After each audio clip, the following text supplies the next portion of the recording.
I'm so shocked. I'm so shocked right now. Did you guys know that the Spurs are willing to trade Keldon Johnson? What? That's crazy, bro. I want some nasty. Are we having fun yet? All right, so we shouldn't be that shocked, right?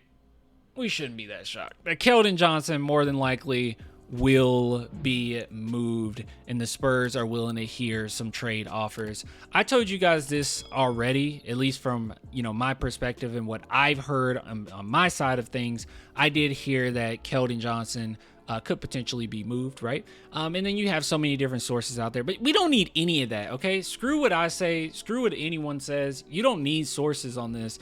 I feel like if you watched this team this past season, it's pretty apparent that Keldon Johnson will be a player that's moved, right?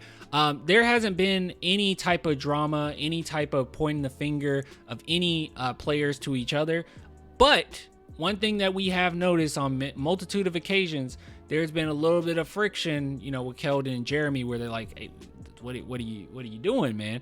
And I'm not saying that that's a reason. I'm not trying to even put that out there that's definite. I'm just saying that it shows.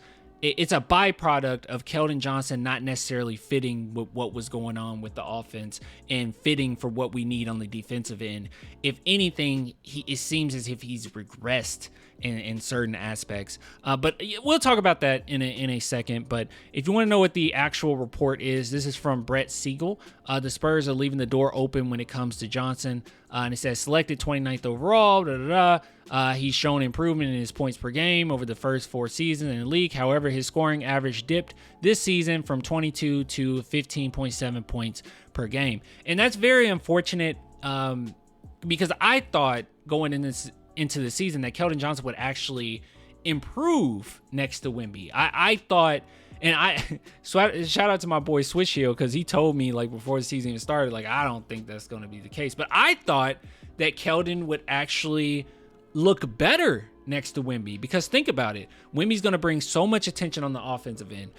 He hides so many issues on the defensive end. And with Keldon Johnson being a pretty streaky scorer, but at times be a really hot 3-point shooter, I thought that maybe, bringing that much attention and that much gravity that Wemby has, that he would open things up for Keldon and he will be able to have a very simple game and put up quite a few points because he's getting those opportunities. But that is not the case. That has not been the case at all. And I think a big chunk of that is because with Wemby, one thing that a lot of people didn't account for is how good of a passer he actually is and how team-oriented Wembanyama is as well. And the team as a whole has kind of played like that. They play team-oriented ball, and it can't just be one player go ahead and shine. That has not been the case. And Keldon Johnson, with a player that he's the type player that has so much tunnel vision that actually, and he's not good enough to be the main option, even the second option to a team.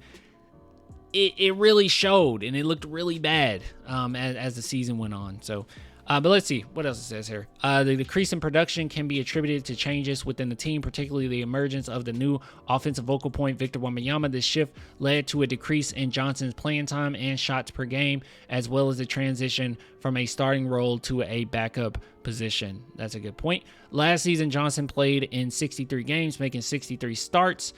This season, he's only had 27 starts in 69 games. I've also seen a report say, which I don't know if this is true or not. Okay, this is one of those grain of salt ones, because I don't know if I really trust the source in which it came from. But I just came across it, and they said that Keldon had a problem with coming off the bench.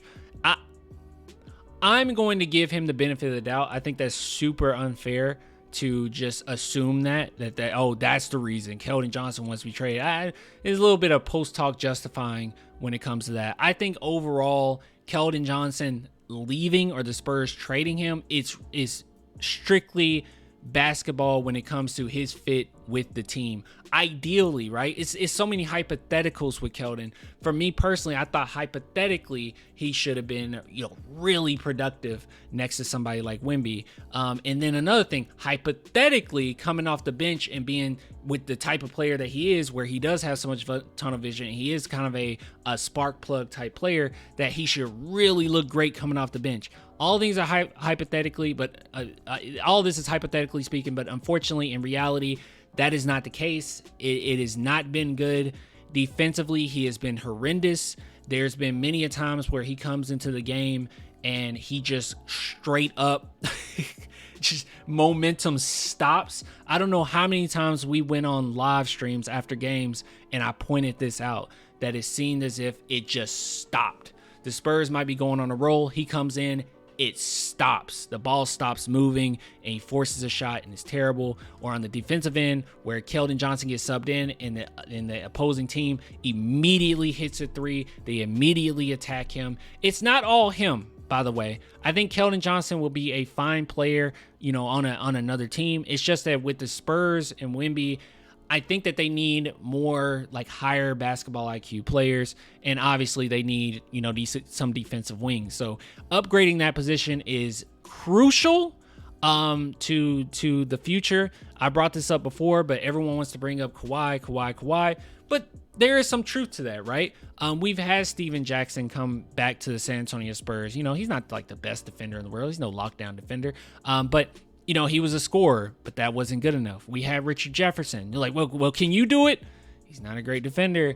It didn't really work out. It didn't pan out. He's a good shooter, though, for us. And then Kawhi Leonard, that's the one that pans out. And we're always, at least from, as long as I've been a Spurs fan, it seems like we're always searching for that defensive wing, because it's a very important position, but we're always kind of searching for that. And I think the Spurs need a upgrade at that position desperately.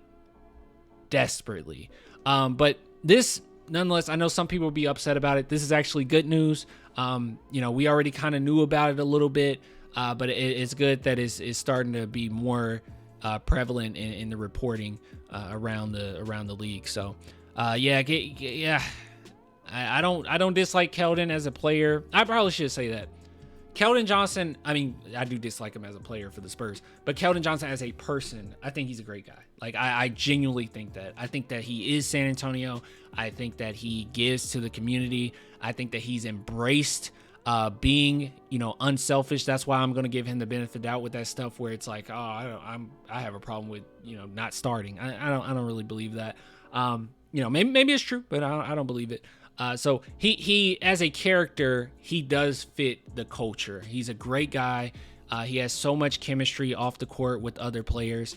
That's another thing where, like I said, I don't want to say there's drama between him and Jeremy Sochan, because I don't believe that. But on the court, there's a little bit of frustrations. But off the court, they love each other, right? So I love Keldon as a guy. I love him as a person, at least from what we've seen from our, we can never know someone for sure. But he's cool. He seems like a cool guy. But basketball wise, man, he does not fit with the Spurs, and it's time for us to let this one go. But anyways, I'll get with you guys later, man. Until next time, bye.